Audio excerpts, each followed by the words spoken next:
कथाटा हृदयस्पर्शी सांग माने जी घर गढ़ी सी आज घर तड़ा खाऊची। जी तुम पेट को दाना जोगई सी आज निज पेट पाई अन्य पाखरे हाथ पातुची। जी समाज रे तुमर परिचय सृष्टि करथिला सी आज तुम पाई अचिना अपरिचित पलटि जाइछि।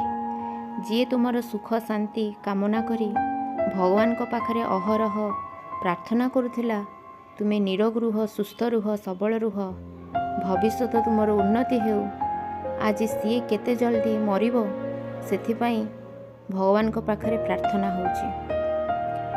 समाज रे केवल गोटे परिवार ए घटना घटुनी, बहु परिवार ए घटना घटुछि। काली जे सुजोग्य संतान थिला आज से कुपुत्र पाल्टी जाउछि। कारण आज पुत्र निजर संसार देखुछि, ताकू जे संसार को आनी थिला सी आज ता पई बोझ होई जाइछि। हे होउछि परिस्थिति।